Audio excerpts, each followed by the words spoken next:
وہ یہاں سے اس کا نیم رخ ہی دیکھ سکتی تھی۔ وہ دراز قد تھا، رنگ صاف اور آنکھوں پہ فریم لیس گلاسز تھے، چہرے پہ متانت اور سنجیدگی تھی۔ جینز اور جیکٹ میں ملبوس وہ اچھا خاصا سمارٹ نوجوان تھا۔ حیا نے دوبارہ اس کے ہاتھ کو دیکھا جس میں اس نے کپڑا پکڑ رکھا تھا۔ اسی پل اس کی بہن نے وہ کپڑا نرمی سے اپنی جانب کھینچا۔ گلابی ریشم اس کی ہتھیلی سے پھسل گیا۔ اب اس کی انگلیاں سامنے تھیں جن کے اوپر پوروں کی قدرتی لکیر پہ بھوری سی لکیر پڑی تھی۔ اسے بے اختیار شیشے میں آئی وہ انگلیاں یاد آئیں۔ بہت احتیاط سے اس نے ادھر ادھر دیکھا۔ خدیجہ قدرے فاصلے پہ کھڑی ڈمی کا لباس دیکھ رہی تھی۔ آس پاس کوئی اس کا جاننے والا نہیں تھا، یقیناً وہ یہاں تماشا کر سکتی تھی۔ پنکی؟ اس نے دانستہ قریب کھڑے نوجوان کی طرف چہرہ کر کے بآواز بلند پکارا۔ وہ اپنی بہن کی سمت دیکھ رہا تھا، اس نے شاید سنا ہی نہیں۔ البتہ اس کی بہن حیا کو اپنی جانب دیکھتا پا کر کچھ بولتے بولتے رکی تھی۔ پنکی! اس نے ذرا زور سے پکارا۔ کم عمر لڑکی نے نا سمجھی سے اسے دیکھا۔ اس کی والدہ بھی بیٹی کی نگاہ کے تعاقب میں اس طرف دیکھنے لگی تھی۔ ان دونوں کی یوں رک کر حیا کو دیکھنے کے باعث اس نوجوان نے گردن موڑی۔ حیا نے دیکھا اس کا چہرہ جھلسا ہوا تھا۔ جھلسنے کا نشان بہت گہرا نہ تھا، بس اتنا کہ آدھا چہرہ صاف گندمی رنگت کا لگتا تو دوسرا حصہ گہرا سانولا۔ پنکی، ڈالی کہاں ہے؟ وہ سینے پہ بازو لپیٹے بڑے تیکھے انداز میں بولی، اور چونکہ وہ اس نوجوان کی آنکھوں میں دیکھ کر بولی تھی تو وہ ذرا سا الجھ گیا۔ سوری، میں نے پوچھا ہے ڈالی کہاں ہے؟ کون؟ میں سمجھا نہیں۔ وہ دھیمے مگر الجھے ہوئے لہجے میں بولا۔ اگر آپ کے دماغ پہ چوٹ آنے کی وجہ سے آپ کی یادداشت کھو گئی ہے تو بے فکر رہیے، میں آپ کو یاد کرائے دیتی ہوں۔ ڈالی آپ کا وہ خواجہ سرا دوست ہے جس کے ساتھ مل کر آپ روز خواجہ سرا بنے سڑک پر بھیک مانگ رہے تھے۔ پنکی نام بتایا تھا نا آپ نے اپنا؟ نہیں۔ اس کی پیشانی شکن آلود ہو گئی، آنکھوں میں غصہ در آیا، تاہم وہ ذرا برداشت کر کے بولا، میڈم آپ کو کوئی غلط فہمی ہوئی ہے، میں آپ کو جانتا تک نہیں ہوں، مگر میں آپ کو اچھی طرح جانتی ہوں۔ یہ آپ کی انگلیوں پہ نشان میری گاڑی کے کھڑکی کے شیشے میں پھنسنے کے باعث ہی آئے تھے، مجھے یاد ہے مسٹر۔ آپ کون ہیں اور پرابلم کیا ہے آپ کو؟ وہ لڑکی مزید برداشت نہیں کر سکی تھی۔ میں وہ ہوں جس نے آپ کے ان بھائی صاحب کو خواجہ سرا بنے دیکھا ہے۔ اٹس انف! اس نوجوان نے غصے سے گھڑکا۔ میں شرافت سے آپ کی بکواس سن رہا ہوں اور آپ بے لگام ہوتی جا رہی ہیں۔ اس سے آگے اگر آپ نے کوئی فضول گوئی کی تو اچھا نہیں ہوگا۔ اتنی ہی شرافت ہے آپ میں تو خواجہ سرا کیوں بنے ہوئے تھے؟ کسی نے اس کے عقب میں کہا تو وہ چونکی۔ خدیجہ بہت اعتماد سے کہتی اس کے برابر آن کھڑی ہوئی تھی۔ حیا کو ایک دم ہی جیسے ڈھارس سے ملی۔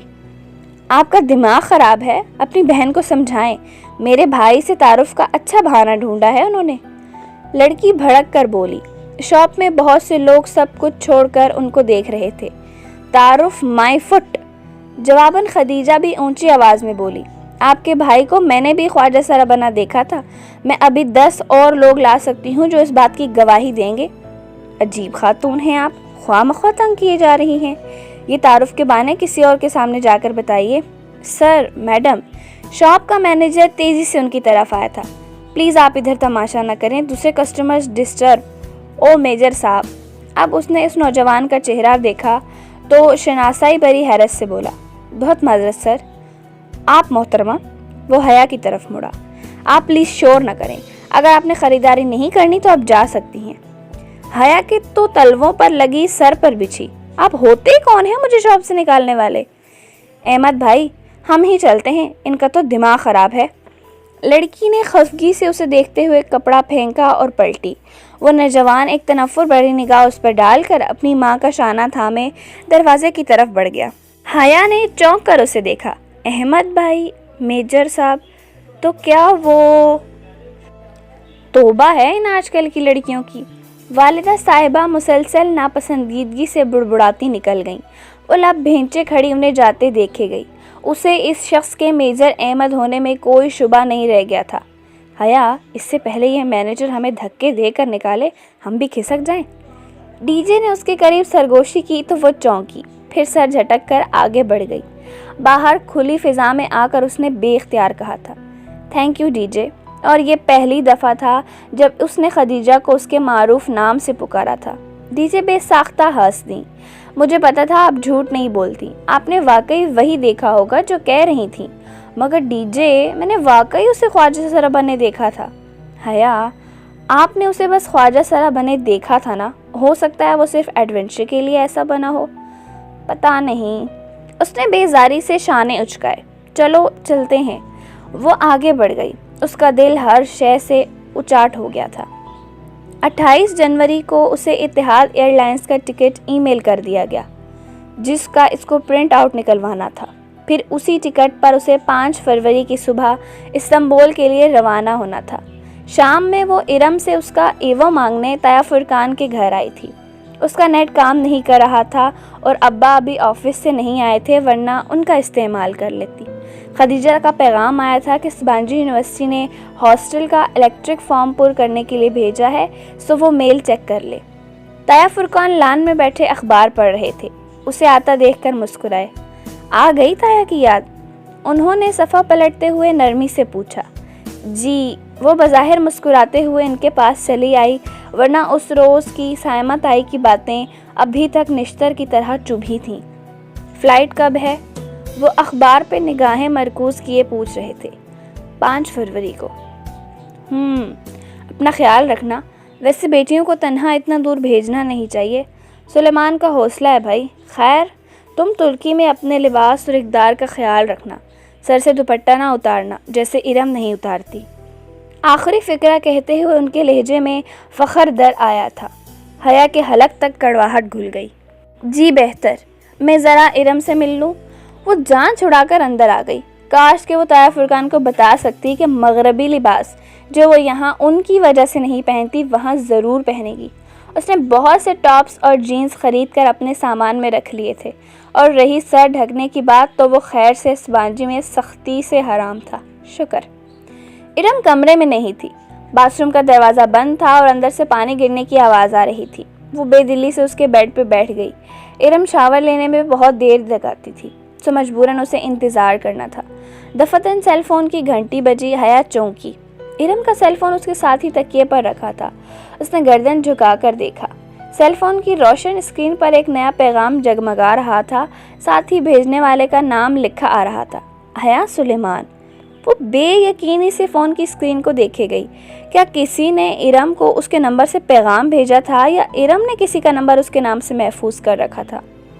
حیا نے محتاط نگاہوں سے باتھ روم کے بند دروازے کو دیکھا اور فون پہ 1-2 بٹن دبائے۔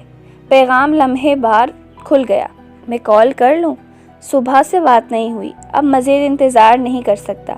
یہ دل اتنا مضبوط نہیں ہے جان۔ رپلائی۔ ارم نے جلدی سے پیغام مٹایا اور سیل فون واپس تکیے پر الٹا کر کے رکھ دیا۔ ایک لمحے میں اسے سب سمجھ میں آ گیا تھا۔ ارم، طایا فرقان کی سکارف والی سر ڈھکنے والی بیٹی، ایک عدد بوائے فرینڈ کی مالک تھی، جسے لوگوں سے چھپانے کے لیے اس نے حیا سلیمان کا نام دے رکھا تھا۔ تبھی وہ اس رشتے پہ خوش نہیں تھی۔ حیا کو یاد آیا۔ وہ مزید بیٹھے بنا وہاں سے نکل آئی۔ ایوو اس نے طایا فرقان سے مانگ لیا، مگر جاتے جاتے ایک طنز و استحساء بری مسکراہٹ کے ساتھ ان کو ضرور دیکھا تھا۔ کاش وہ ارم کے حجاب کا پول کھول سکتی تو طایا کی شکل دیکھنے والی ہوتی۔ حجاب اوڑھنا یا نقاب کرنا کردار کی پختگی کی علامت نہیں ہوتی، اس نے بے اختیار سوچا تھا، اور تب ہی وہ ایسا ہی سوچتی تھی۔ سبانجی یونیورسٹی نے اسے اس کے ہاسٹل کے متعلق ترجیحات جاننے کے لیے ایک سوال نامہ بھیجا تھا۔ لیپ ٹاپ گود میں رکھے وہ بیڈ پہ نیم دراز دلچسپی سے سوالات پڑھتی، صرف اپنا موڈ بہتر کرنے کے لیے مضحکہ خیز جوابات بھیجنے لگی۔ کیا آپ اپنی کسی ہم وطن ایکسچینج اسٹوڈنٹ کے ساتھ کمرہ شیئر کرنا چاہیں گی؟ بالکل بھی نہیں۔ اس نے انگلیاں تیزی سے لیپ ٹاپ کی کنجیوں پہ حرکت کر رہی تھی۔ کیا آپ اسموکنگ کرتی ہیں؟ بالکل کرتی ہوں۔ ڈرنک کرتی ہیں؟ وہ بھی کرتی ہوں۔ آپ کس قسم کی طبیعت کی مالک ہیں؟ سخت جھگڑالو اور خونخوار۔ وہ مسکراہٹ دبائے جواب لکھ رہی تھی۔ جب صفحہ ختم ہوا تو اس نے نیکسٹ کو دبایا۔ سوچ رہی تھی کہ اگلے صفحے کے جوابات پر کر کے اس فارم کو منسوخ کر دے گی۔ اس فارم کو جمع کرانے کا اس کا قطعاً کوئی ارادہ نہ تھا، مگر جب نیکسٹ دبانے پہ اگلے صفحے کے بجائے فارم فل کرنے کا شکریہ، ہم آپ کا ڈورم الاٹ کرتے وقت آپ کی دی گئی ترجیحات کا خیال رکھیں گے، لکھا آیا تو اس کی مسکراہٹ غائب ہو گئی۔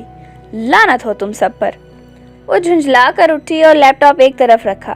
فارم سبانجی کو جا چکا تھا اور اس کا پہلا ہی تاثر کتنا برا پڑا ہوگا وہ جانتی تھی۔ اس کی پیکنگ ابھی نامکمل تھی۔ اس نے ایک نگاہ کھلے سوٹ کیسز اور بکھری اشیاء پہ ڈالی، پھر کچھ سوچ کر باہر آئی۔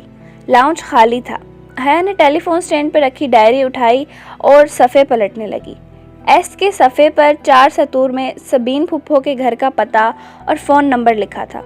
اس نے وہ صفحہ پھاڑا اور طے کر کے مٹھی میں دبا لیا۔ ایک دفعہ جہان سکندر اسے مل جائے پھر وہ ان بیتے ماہوں وصال کا حساب ضرور لے گی۔ وہ واپس بیڈ پہ آ کر بیٹھی اور سامنے لیپ ٹاپ پہ کھلے پڑے میل باکس کو دیکھا۔ وہاں اب ایک نئی ای میل کا نشان جگمگا رہا تھا، National Response Centre for Cyber Crime. اس نے قدرے الجھ کر اس ای میل کو دیکھا اور کھولا۔ بھلا اب سائبر کرائم سیل والے اس سے کیوں رابطہ کر رہے تھے؟ صفحہ کھل گیا اور وہ جیسے جیسے پڑھتی گئی اس کی آنکھیں حیرت سے پھیلتی گئی۔ یہ ای میل سائبر کرائم سیل سے حیا کی اس میل کے جواب میں آئی تھی جو چند روز قبل اس نے بطور شکایت بھیجی تھی اور جس میں اس نے ویڈیو کا ذکر کیا تھا۔ اب اس کے جواب میں ہیلپ ڈیسک آفیسر نے اس کو باقاعدہ کمپلینٹ فارم بھیجا جس کو بھرنے کے ساتھ ساتھ اسے اپنا فون نمبر، گھر کا پتہ، شناختی کارڈ نمبر وغیرہ لکھ کر بھیجنے تھے۔ یہ فارم FIR کے مترادف تھا، سو تمام تفصیلات ضروری تھیں۔ وہ یک ٹک اس فارم کو دیکھے گئی۔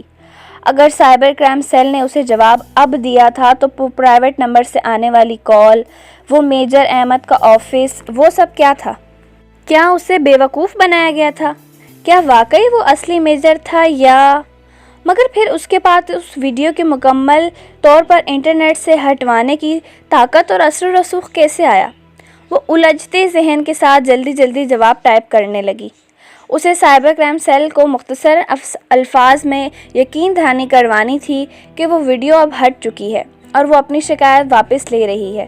اسے اب فوری طور پر ان خفیہ والوں سے پیچھا چھڑانا تھا۔ میل لکھ کر اس نے سینڈ کو دبایا اور پرسوچ نگاہوں سے اسکرین دیکھے گئی۔ میجر احمد کا تعلق سائبر کرائم سیل سے نہیں تھا، اس بات کا اس کو یقین ہو چلا تھا۔ ایئرپورٹ پہ ڈی جے بری طرح رو رہی تھی۔ اس کے والدین اس کے ساتھ کھڑے اسے تسلی دے رہے تھے۔ حیا کچھ دیر تو اسے چپ کروانے کی کوشش کرتی رہی، پھر عاجز سی ہو کر قدلے فاصلے پہ چھا کھڑی ہوئی اور جیکٹ کی جیبوں میں ہاتھ ڈالے بڑے سکون سے ڈی جے کو روتے دیکھتی رہی۔ آج اس نے شلوار قمیض پہ سیاہ جیکٹ پہن رکھی تھی اور دوپٹہ مفلر کی طرح گردن سے لپٹا تھا۔ بس آج آخری روز تھا، پھر ترکی میں وہ اپنی مرضی کا لباس پہنے گی اور اپنی مرضی سے اکیلی ہر جگہ گھومے گی، بنا روک ٹوک، بنا تایا فرقان یا ابا کی ڈانٹ کے خوف کے۔ اس وقت رات کے 11:30 بج رہے تھے اور ان کی فلائٹ اگلی صبح 5 فروری کی صبح 4 بجے کی تھی۔ کتنا روتی ہے یہ، تم خیال رکھنا اس کا۔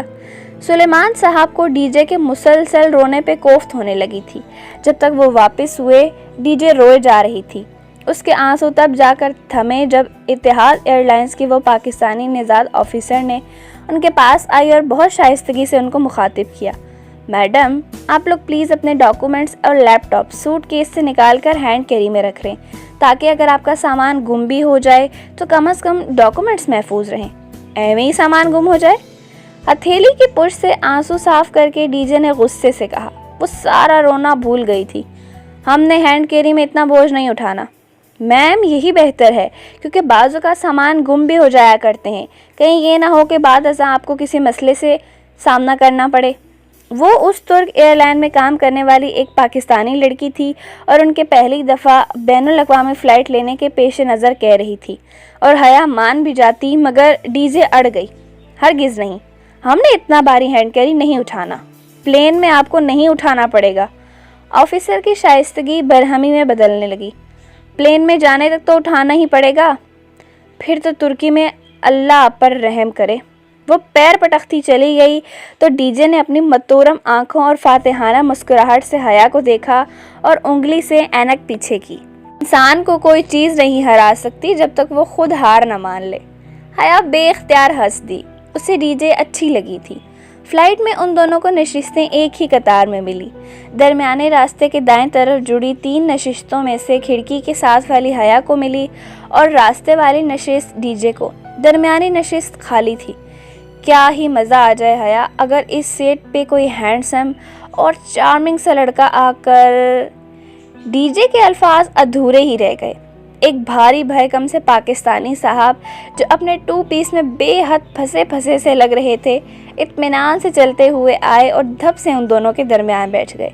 حیا ذرا غیر آرامدہ محسوس کر کے مزید کھڑکی کی طرف کھس گئی اور خدیجہ مخالف سمت۔ مجھے عثمان شبیر کہتے ہیں، شیخ عثمان شبیر۔ اپنی بھاری آواز میں وہ خوش دلی سے گویا ہوئے۔ نائس۔ حیا بظاہر اپنے چھوٹے سے گولڈن کلچ کو کھول کر کچھ تلاش کرنے لگی۔ یہ وہی کلچ تھا جو داور بھائی کی مہندی پہ اس نے گولڈن لہنگے کے ساتھ لیا تھا۔ گڈ۔ ڈی جے نے میگزین اٹھا کر چہرے کے سامنے پھیلا لیا۔ میں ترکی سے آیا ہوں، دراصل وہیں رہائش پذیر ہوں، میری بیوی اور بیٹا بھی وہیں رہتے ہیں۔ حیا مزید اپنے پرس پہ جھک گئی اور ڈی جے نے میگزین چہرے کے اتنا قریب کر لیا کہ اس کی ناک صفحات کو چھونے لگی۔ مگر وہ میرا بیٹا نہیں ہے۔ جانتی ہو وہ کس کا بیٹا ہے؟ مزید نظر انداز کرنا بیکار تھا۔ حیا نے رخ عثمان شبیر کی جانب موڑا اور ڈی جے نے بیزاری سے میگزین نیچے کر لیا۔ آپ بتائیں کس کا بیٹا ہے وہ؟ عثمان شبیر کو شاید صدیوں سے کسی سامے کی تلاش تھی۔ وہ اپنی داستان حیات فوراً ہی شروع کر بیٹھے۔ ڈی جے مسلسل جمائیاں روک رہی تھی اور حیا شدید متلی محسوس کر رہی تھی۔ وہ کل صبح کی جاگی ہوئی تھی اور اب اس صبح کے 4:30 بج رہے تھے۔ اوپر سے جہاز کا سفر۔ اس نے ڈی جے کے سامنے ظاہر نہیں کیا تھا کہ وہ پہلی بار جہاز میں بیٹھ رہی ہے۔ آخر ڈی جے کیا سوچتی کہ کیسی لڑکی ہے، کبھی ہوائی سفر ہی نہیں کیا، اب کیا بتاتی کہ کبھی کوئی ایسی صورت ہی نہیں بن سکی۔ اس سب پہ مستعار ان صاحب کی المناک داستان، جو مختصراً کچھ ایسے تھی کہ وہ اور ان کی بیگم 38 سال سے ترکی میں رہائش پذیر ہیں۔ چونکہ اولاد نہیں تھی اس لیے انہوں نے عثمان صاحب کے ایک کزن کا بیٹا گود لیا تھا۔ وہ بیٹا بے جا لاڈ پیار سے خاصا بگڑ چکا تھا، اس صورتحال کو سنوارنے کے لیے انہوں نے کچے کھو میں رہائش پذیر اپنی بھانجی سے اس کا رشتہ طے کر دیا تھا۔ 8ویں فیل بھانجی صاحبہ بہت خوش اور بیٹا ناراض تھا، اور اس کے پیشتر کہ وہ اپنے پاکستان آمد کی وجہ بیان کرتے مینیو کارڈز آ گئے۔ وہ دونوں پھر سے تازہ دم ہو گئیں۔ مینیو پہ کچھ نام جانے پہچانے اور کچھ اردو سے ملتے جلتے تھے۔ جیرا آلو وتھ سبز کٹلس، پنیر جلفریزی، سادہ پراٹھا، تیکھی بریانی وغیرہ وغیرہ۔ حیا نے ڈی جے کی طرف سوالیہ نگاہوں سے دیکھا۔ درمیان میں موجود بھاری بھرکم دیوار کے باعث وہ آگے ہو کر بیٹھی تھی۔ کچھ سمجھ میں نہیں آ رہا تھا کہ کیا منگوائیں۔ ٹرکش فوڈ بہت زبردست ہوتا ہے اور ترک لوگ کھانے کے بہت شوقین ہوتے ہیں۔ میں بتاتا ہوں کہ کیا منگواؤ۔ دونوں نے ایک دوسرے کو دیکھا اور پھر متذبذب سی حیا نے ہتھیار ڈال دیے۔ بہت بہتر، بتائیے۔ وہ گہری سانس لے کر پیچھے ہو کر بیٹھ گئی۔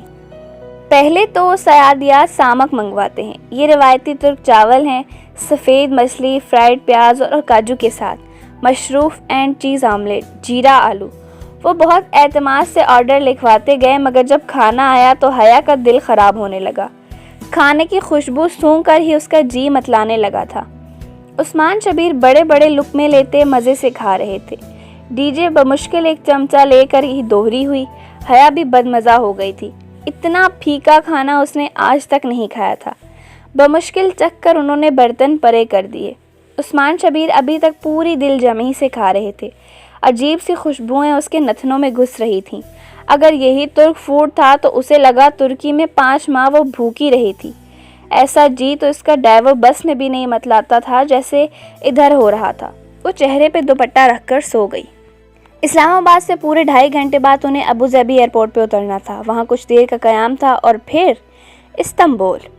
ابوظہبی اترنے سے کھڑکی کے پار زمین کا گولائی میں کٹاؤ دکھائی دینے لگا تھا۔ زمین کا وہ کرہ اتنا حسین تھا کہ اس کی ساری بیزاری اور نیند بھاگ گئی۔ وہ محو سی یک ٹک وہ منظر دیکھے گئی۔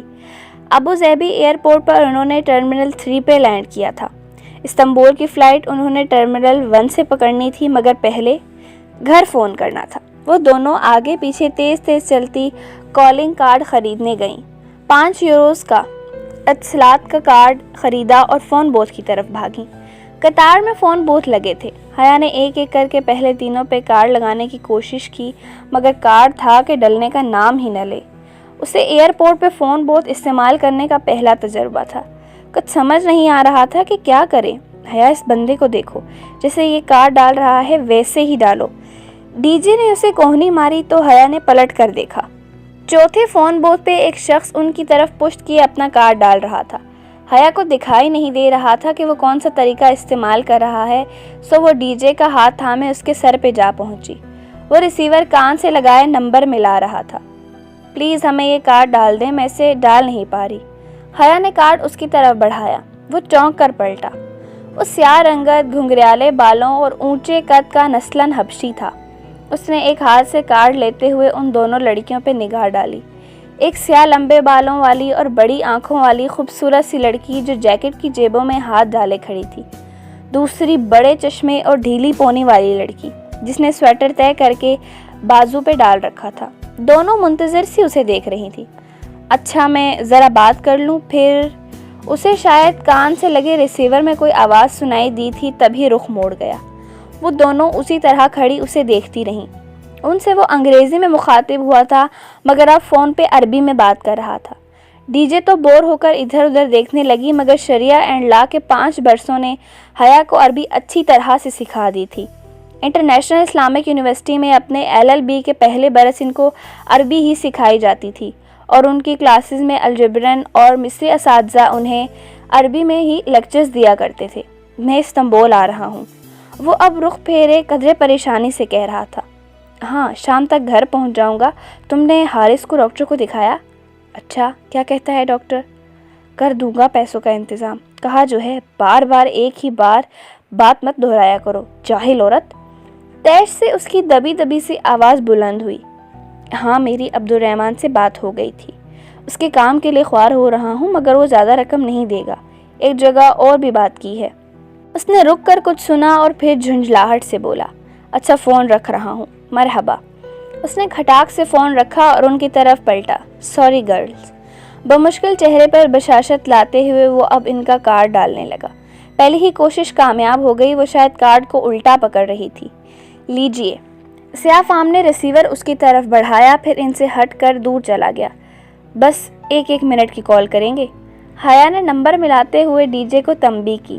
سلیمان صاحب نے پہلی ہی گھنٹی پہ فون اٹھا لیا. وہ چپ ہوئی کہ نہیں؟ توبہ کتنا روتی ہے. جی ابا. وہ چپ ہو گئی ہے. پھر وہ جلدی اپنی خیریت بتا کر فون بند کر دیا. ڈی جے نے بھی بمشکل 1 منٹ گھر بات کی. بعد میں بقیہ رقم دیکھی تو بمشکل 1 یورو استعمال ہوا. باقی 4 یورو کا بیلنس ابھی موجود تھا. دونوں اپنی عجلت و کنجوسی پہ خوب پچھتائیں کہ اب ابو ظبی سے نکل کر تو یہ کارڈ کسی کام کا نہیں تھا. حیا نے اسے اپنے گولڈن پاؤچ میں ڈال لیا. اب انہیں اپنا سامان لینا تھا. وہاں بہت سے ٹائرز چل رہے تھے. ہر ٹائرز پر بیگ اور سوٹ کیس قطار میں رکھے چلے آ رہے تھے. انہیں قطعاً علم نہیں تھا کہ اپنے بیگز کو کہاں تلاشیں. وہ دونوں بدحواس سی ایک ٹائر سے دوسرے کی طرف بھاگنے لگیں. ڈی جے کا تھوڑی دیر میں ہی سانس پھول گیا. کبھی حیا کو ایک جگہ اپنے سیاہ سوٹ کیس کا گمان گزرتا تو وہ ڈی جے کا ہاتھ کھینچ کر ادھر بھاگتی مگر قریب سے دیکھنے پہ وہ کسی اور کا بیگ نکلتا. تو کبھی ڈی جے اپنے بھورے تھیلے کو پہچان کر چلاتے ہوئے ایک طرف دوڑتی مگر اس پہ کسی اور کا نام درج ہوتا. حیا بتاؤ اب بیگز کہاں سے ڈھونڈیں؟ ڈی جے نے پریشانی سے اسے دیکھا. اس کا سانگ دھونکنے کی طرح چل رہا تھا. حیا نے بامشکل تھوک نگلی اور چہرے پہ آتے بال کانوں کے پیچھے اڑسے. اب سچ بولنے کا وقت تھا. ڈی جے مجھے سچ میں نہیں سمجھ آ رہی. میں آج زندگی میں پہلی دفعہ جہاز میں بیٹھ رہی ہوں. ڈی جے نے لمحے اس کا چہرہ دیکھا پھر اپنی ہتھیلی اس کے سامنے پھیلائی. ہاتھ مارو. میں بھی آج پہلی دفعہ جہاز میں بیٹھی ہوں. حیا نے زور سے اس کے ہاتھ پہ ہاتھ مارا اور دونوں ہنس پڑیں. کافی دیر بعد ان کو ٹائرز کی لسٹ نظر آئی جس پہ ہر فلائٹ کے مخصوص ٹائر کا نمبر درج تھا. فہرست دیکھ کر 2 منٹ میں ہی اپنا مطلوبہ سامان ٹائر مل گیا. سامان لے کر حیا اتنی تھک چکی تھی کہ ڈی جے نے وہیں ایک جگہ چمکتے فرش پر بیٹھنے کو کہا تو وہ اپنا سارا نخرہ اور غرور بالائے طاق رکھ کر ادھر زمین پہ بیٹھ گئی. اپنے بیگز کے ساتھ وہ دونوں اب مزے سے فرش پر بیٹھیں ہر آتے جاتے کو دیکھ رہی تھیں اور ارد گرد مہذب نفس لوگ حیرت سے ان کو دیکھتے ہوئے گزر رہے تھے. ٹرمینل 1 سے جو پرواز ان کو ملی اس میں بھی عثمان شبیر ساتھ ہی تھے. اپنی داستان حیات فراموش کر کے وہ اب ان کی طرف متوجہ ہوئے اور ان کا انٹرویو کرنے لگے. کون ہو, کہاں سے آئی ہو, کیوں آئی ہو, ترکی میں کدھر جانا ہے, کیوں جانا ہے.